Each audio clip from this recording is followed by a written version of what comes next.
open up your Bibles to Nehemiah.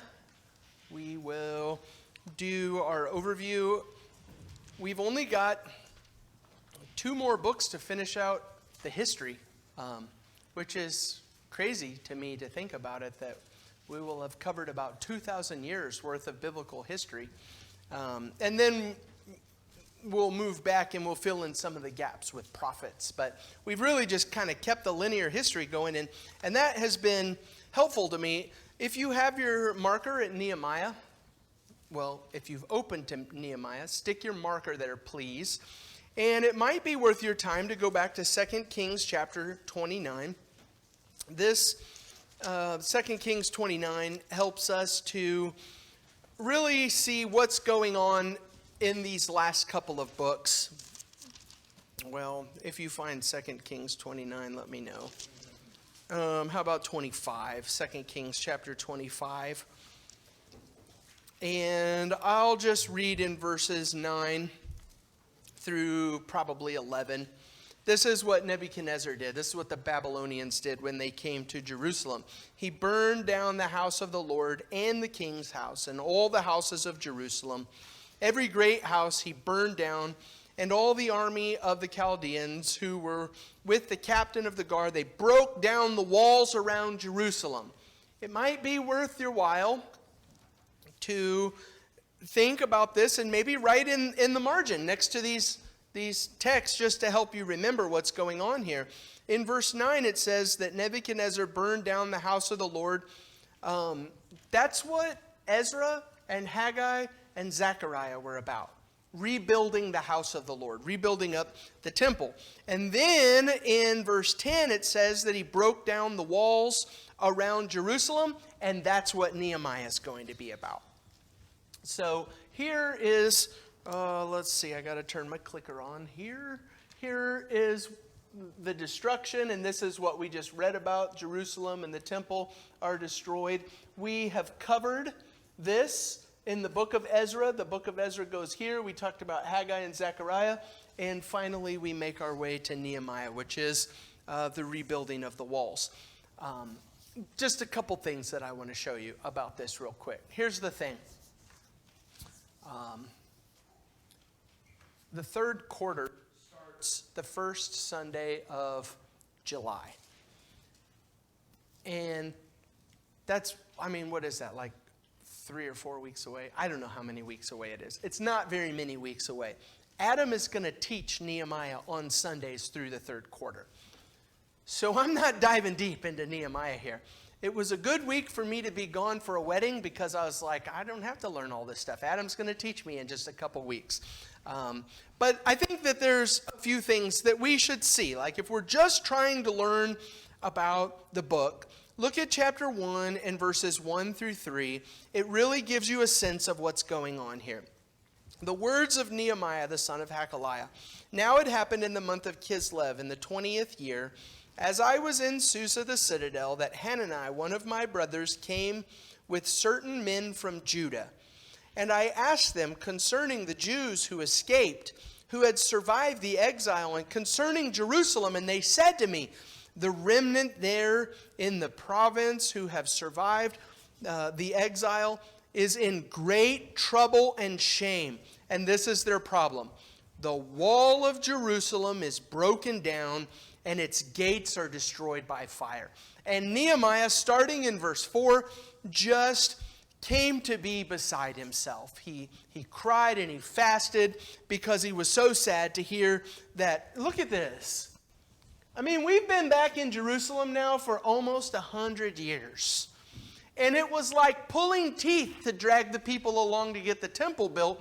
And here we are almost 100 years down the road, and we still haven't put Jerusalem back together. And Nehemiah just is, he's so sad. Verses 4 through 11, you can read about this. And so in chapter 2 and verse 1, in the month of Nisan, in the 20th year of King Artaxerxes, when wine was before him, I took up the wine and gave it to the king. Now I had not been sad in his presence. And the king said to me, why is your face sad, seeing that you are not sick? This is nothing but sadness of the heart. And then I was very much afraid, and I said to the king, let the king live forever. Why should not my face be sad when the city, the place of my father's graves, lies in ruins and its gates have been destroyed by fire? Then the king said to me, what are you requesting? So I prayed to the God of heaven. And I said to the king, if it pleases the king, and if your servant has found favor in your sight, that you send me to Judah, to the city of my father's graves, that I may rebuild it.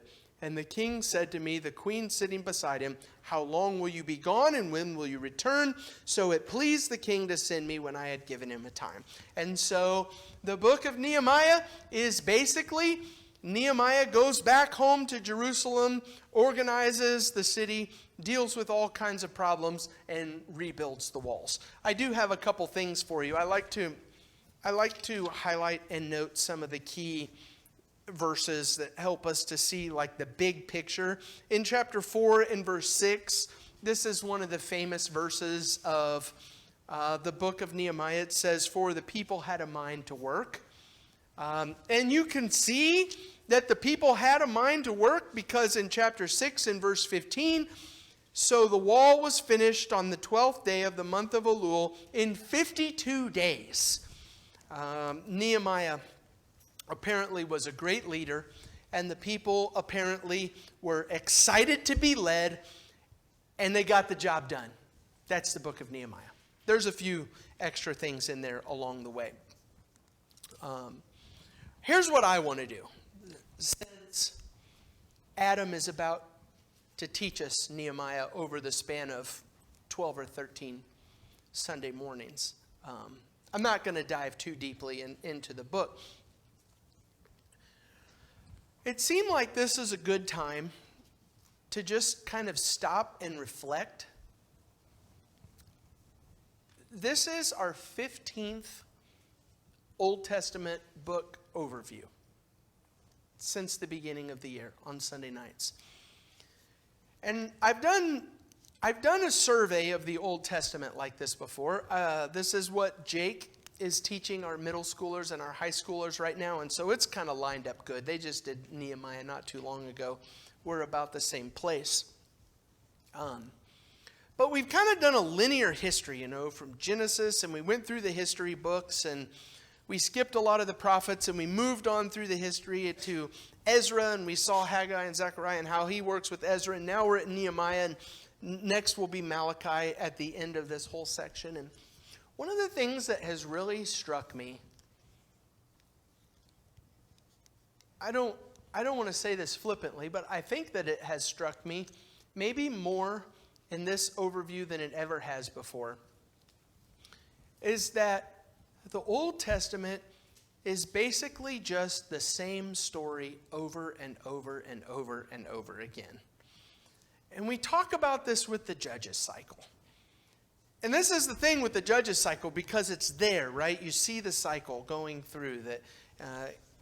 Here are the people fall away, and God raises up an oppressor, and the people cry out for help, and then God gives them a deliverer, and they enjoy a period of rest. And in the period of rest, then they fall away again, and then God sends them into bondage. And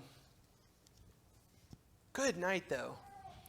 It's amazing to me, not only that it's the same story over and over again, but the problems that the people make, the apostasy, the sin that they fall into, it's the same sin. Like for almost 2,000 years now, we've covered Israelite history where we're just watching the exact same thing over and over and over again. And I think that this has got to be really useful for us because we're in the same story. The thing that we need to figure out is which characters are we and what stage of the story are we in? That's the hard part, probably being honest about it. But in the book of Nehemiah especially, I think there are 4 things that we'll highlight. Maybe it won't take us that long tonight to do it. But just 4 things that you can see as clear as day in the book of Nehemiah that have continually been problems for God's people literally from the very start in Genesis chapter 3. Number 1, throughout the Bible, there have always been people outside of God's people, outside of God's circle, who are the enemy. They are specifically, statedly against God and God's people and what God is trying to accomplish. And so this is what I'm going to call outside enemies. These are in the book of Nehemiah. If you think of Nehemiah as building up a wall around Jerusalem, these are people outside the wall. You see it in Genesis chapter 3. God said, don't eat the fruit. The serpent said, no, go ahead, eat the fruit. That's an enemy. He's outside of who God is and God's little circle of people here. He's outside of that, and he's against what God is trying to accomplish. That's why I call him an outside enemy. You see it in Genesis chapter 6 and leading up to Genesis chapter 6 with Noah. It's basically Noah and his family and everybody else in the world. And so God says, here's what you do, Noah. Build an ark, and you and your family get in the ark, and everybody else is just, they're going to suffer the consequences of their actions. It's outside enemies, people who are out there. You've got Israel being enslaved throughout the Bible. It starts with Egypt, and we see Assyria and Babylon. Now we're in the time of Persia. The people who are outside of God's people, who are in one way or another, I don't always want to say oppressors, but they're not God's people, and they're not doing God's things in what he's trying to accomplish. And you'll see Syria and Moab and Edom all throughout the Old Testament. These are outside enemies. So look at Nehemiah chapter 2 and verses 5 and 6. Nehemiah chapter 2 and verses 5 and 6. I said to the king, if it pleases the king, and if your servant has found favor in your sight, that you send me to Judah, to the city of my father's graves, that I may rebuild it. And the king said, go ahead. You're going to go rebuild the walls around Jerusalem. Verse 10. But when Sanballat the Horonite and Tobiah the Ammonite servant heard this, it displeased them greatly that someone had come to seek the welfare of the people of Israel. Chapter 2 and verse 19. When Sanballat the Horonite and Tobiah the Ammonite servant and Geshem the Arab heard of it, they jeered at us and they despised us, and they said, what is this thing that you're doing? Are you rebelling against the king? And so there are at least 3 leaders of groups of people specifically against Nehemiah and God's people in their efforts to rebuild the walls around Jerusalem. And at first they just start with making fun, and they're jeering and laughing at the people. But look at chapter 4 and verse 1. When that doesn't work, they turn up the volume just a little bit. In verses 1 through 3, when Sanballat heard that we were rebuilding the wall, he was angry and greatly enraged, and he jeered at the Jews, and he said in the presence of his brothers and the army of Samaria, hey, that's not an accident. He says in the presence of the army. Like, these are not friends of what we're doing here. What are these feeble Jews doing? Will they restore it for themselves? Will they sacrifice? Will they finish in a day? Will they receive the stones out of the heaps of rubbish and burned ones at that? And Tobiah the Ammonite was beside him, and he said, yes, what they are building, if a fox goes up on it, it will break down their stone wall. In verses 6 through 8. So we built the wall, and all the wall was joined together to half its height, for the people had a mind to work. But when Sanballat and Tobiah, the Arabs and the Ammonites and the Ashdodites, heard that the repairing of the walls of Jerusalem was going forward, that the breaches were beginning to be closed, they were very angry. They plotted together to come and to fight against Jerusalem. Excuse me. And to cause confusion in it. And so, enemies. All throughout the history of the Bible, one of the things that we've seen over and over again is that there are constantly outside enemies of God's people who are not on board with what we're doing and what we're trying to accomplish. And you can turn and leave your marker in Nehemiah, but turn to John chapter 17. We'll read from John chapter 17 in a minute, but this is what I want to do with this lesson, is really just to reflect about some of these lessons. we are, or should be, this is what we should be trying to do. We're God's people. And our purpose, the reason why we're here, why we continually come here, is because our purpose is to do God's work and to serve Him and to be this circle of God and His people doing God's things. And if you think for 1 second, or if you're surprised at all, that there are people in this world out there who are not on the same page as us, or who are not on board with what we're saying or what we're trying to do, if that's amazing to you, the question has got to be, where have you been for 2,000 years? For the 2,000 years of biblical history up to this point, if we find ourselves oppressed and made fun of, and somebody points the finger and says, you're just trying to oppress people, or you're just a bigot, or you're this, or you're that, and there's outside people who don't like what we're trying to accomplish, the one thing that I can see that means, as far as I can tell, is that all things are normal since Genesis chapter 3. This is the way it's always been. There have always been people outside of God and His circle opposed to our efforts doing the things that we're trying to do. And Jesus specifically told us this in John chapter 17, in verses 13 through 17. Listen to what Jesus said. I am coming to you, and these things I speak in the world, that they may have my joy fulfilled in themselves.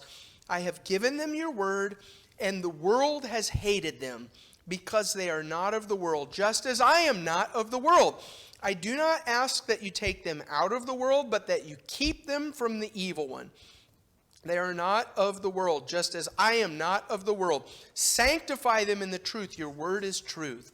And so that really is just point number one for us to think about. I'm not going to ask you to turn over here. I got it wrote on my paper, so I'll just read it for you. 1 Peter 5 and verse 8. Be sober-minded, be watchful. Your adversary, the devil, prowls around like a lion seeking someone to devour. If we don't have enemies, we're probably not doing something right. I don't like to say that. It gives me no happiness or joy to think like that. But I don't know why we would see this much of biblical history and watch this cycle again and again and again and think that we should be any different. So number one, there have always been outside enemies. This one is really troubling to me. So imagine this circle of God and His people. And we've got outside enemies who don't like what we're trying to accomplish. But throughout the Bible, there have always been people inside this circle of God and His people who every once in a while like to step outside the circle and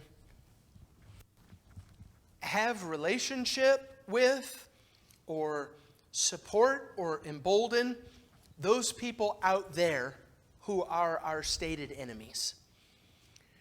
And I got to tell you, this is the one that gives me the most trouble as I think about it, because I expect that.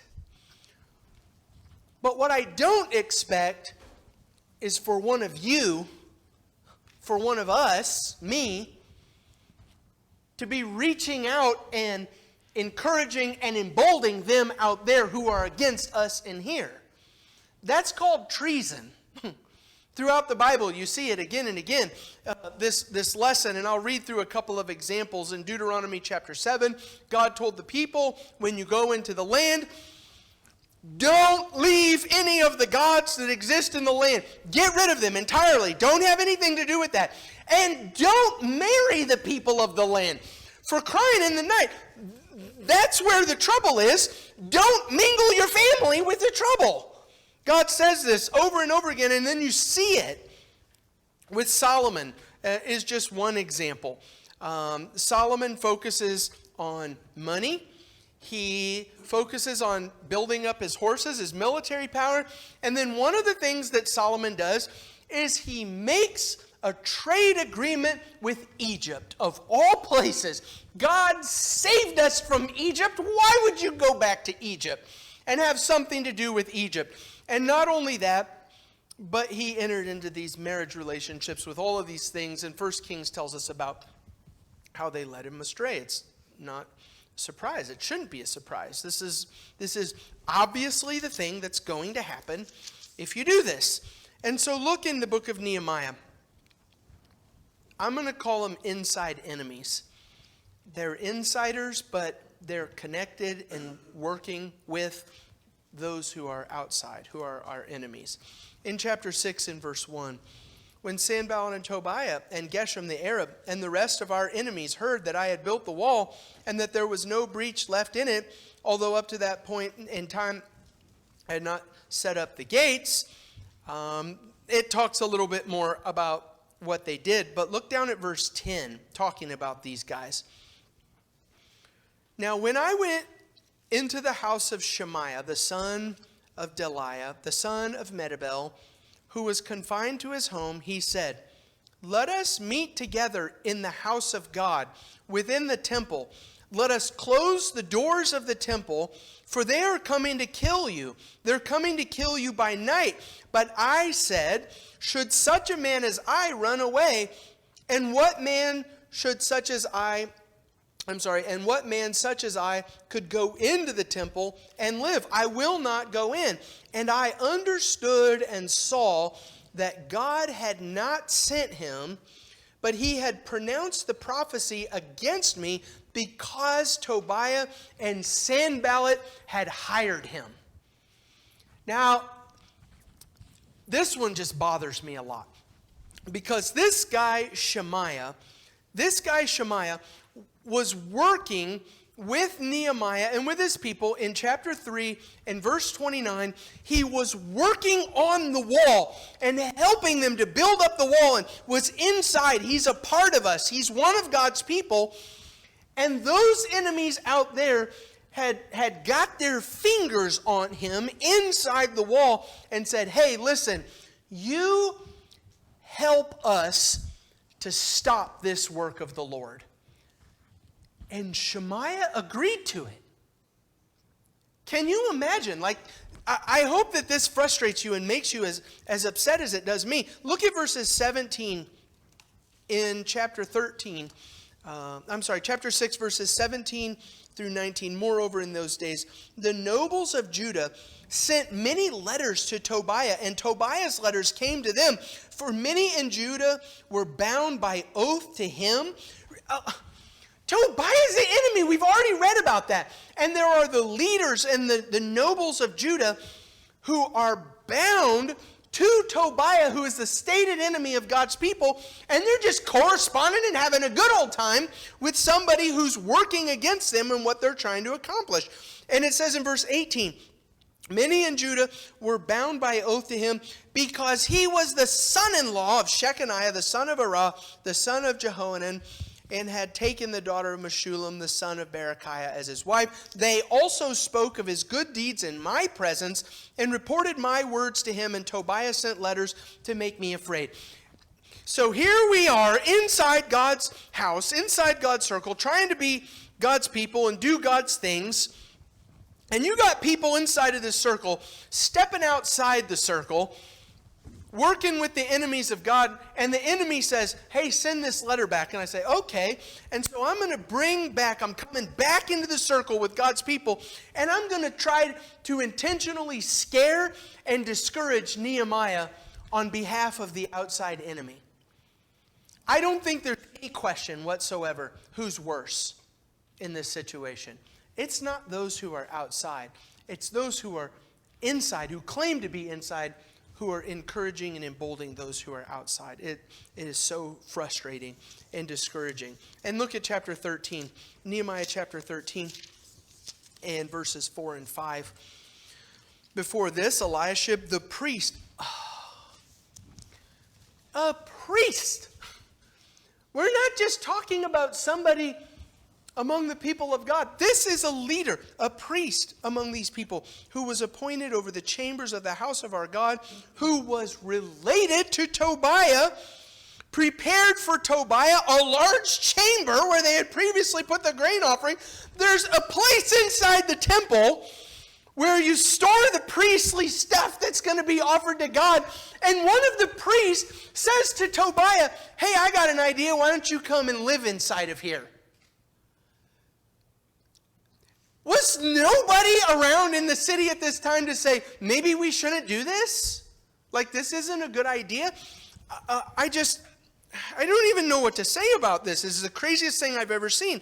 In chapter 13 and verse 28, now one of the sons of Joiada, the son of Eliashib, the high priest, was the son-in-law of Sanballat the Horonite. And so you start drawing out family trees, and you've got the priest who is related to Tobiah, who has a son, the next generation priest, who's related to Sanballat. Good night. Biblical history shows us again and again that there are always people inside of here who don't understand that there is a line between us and them. And the only passage I can think of to read in this context is James chapter 4 and verse 4. You adulterous people. You know what adultery is?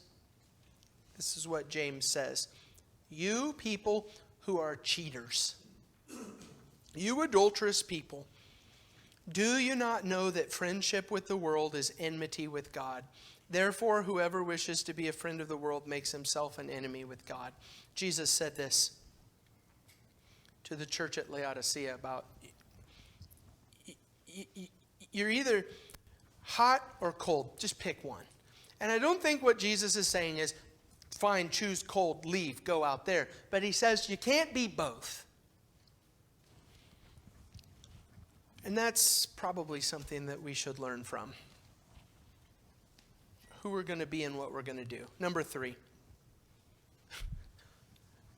There seems to be a constant theme throughout the Bible that God's people, for whatever reason, just can't get along with each other. We can't. It's just a matter of time. In Genesis chapter 3, you have sin and the fall of humanity. In the very next chapter, you have Cain and Abel, and one brother killing another brother. It's the first thing that happens after the fall for God's people to not be getting along with each other. Israel constantly complaining, constant uprisings throughout the wilderness wandering against Moses. The end of Judges finishes with civil war, Israel fighting against Israel. Even when I say Israel at this point, it's a little bit confusing because we have the United Kingdom for a short period of time, and then it turns into the divided kingdom, which is our point right now.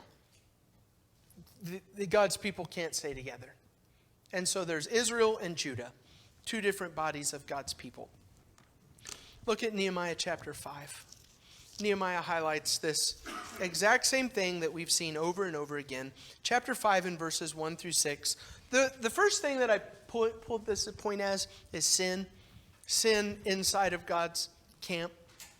Because that's what we see in Nehemiah chapter 5. But the sin inside of God's camp in Nehemiah 5 is that we're not together as a family of God's people. Now there arose a great outcry of the people and of their wives against their Jewish brothers. By this point in biblical history, we're like, well, I was just really waiting for it at this point. Like, it was only a matter of time before this is bound to happen. For there were those who said, with our sons and our daughters we are many, so let us get grain that we may eat and keep alive. And there were also who said, we're mortgaging our fields and our vineyards and our houses to get grain because of the famine. And there are those who said, we have borrowed money for the king's tax on our fields and our vineyards. Now our flesh is as the flesh of our brothers, our children are as their children, yet we are forcing our sons and our daughters to be slaves, and some of our daughters have already been enslaved. But it is not in our power to help it, for other men have our field and our vineyards. And Nehemiah responds, I was very angry when I heard their outcry in these words.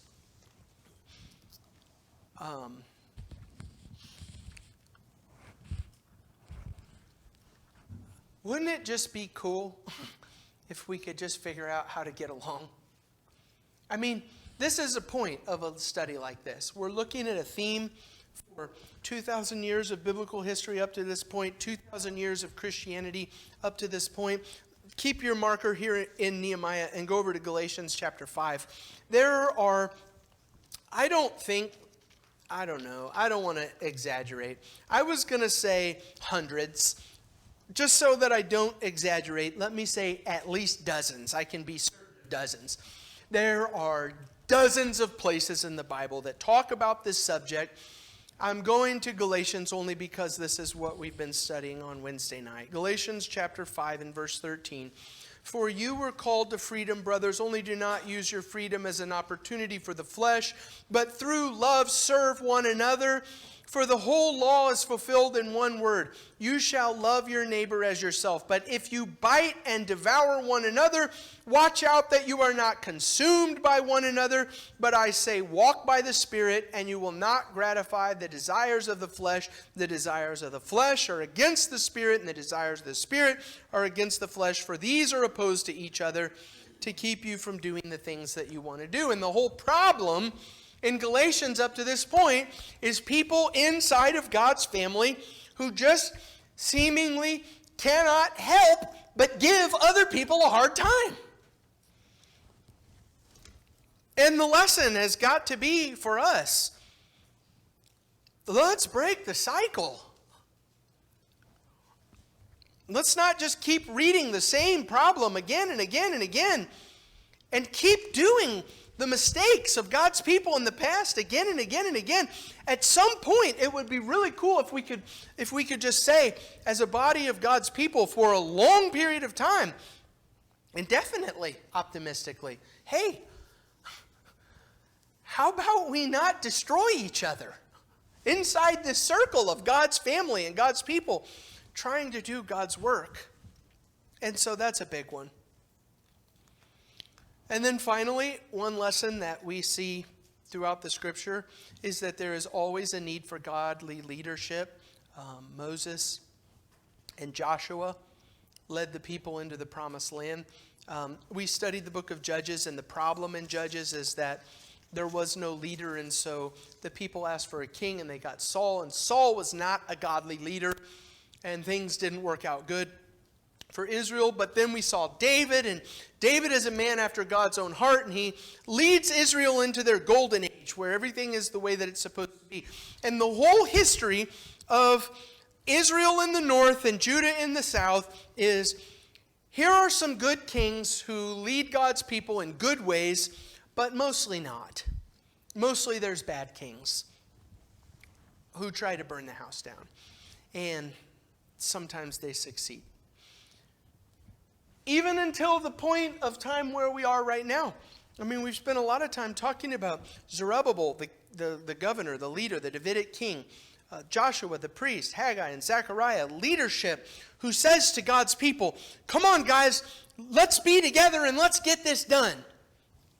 And so we see this constant need for godly leadership. I've got a quote, but what I've done with this quote, Adam, did I send this to you or not, this quote? The leadership quote? I know I sent you the thing about the spiritual stuff. Remind me to send you this. I read this quote and I highlighted it twice in my Bible software, so it's extra bright because I love it so much. But it's kind of a bullet list, so I'm not going to read it like a quote. But this is what it says about Nehemiah. In his autobiography, Nehemiah comes across as this is what kind of a leader he is. Number one, a spiritually sensitive leader. One of the cool things about the book of Nehemiah, this is what I sent Adam, was if you just go through the book and make a collection of all the times that Nehemiah prays for wisdom or for courage or for guidance or for something, here is a guy who cares about spiritual things and who cares about leading God's people to spiritual things. When he heard about the walls around Jerusalem, he cried because this was his city and these were his people. Nehemiah is a spiritually sensitive leader. He is a courageous leader. One of my favorite pictures in the book of Nehemiah is when the outside enemies are coming against the people of God, and they're building up the wall, and they're building up the wall with one hand and holding their swords in another hand. And Nehemiah is the guy saying, come on guys, we're going to get this done. Even in the face of people who are against us. And that's what you see with somebody like Joshua or David. We got to have somebody who's courageous, who's willing to lead us through the midst of the fire. Number 3, he is capable of winning the trust of his superiors. He's not just, well, this is the way that I want to say this one. Well, I won't say it, the J word.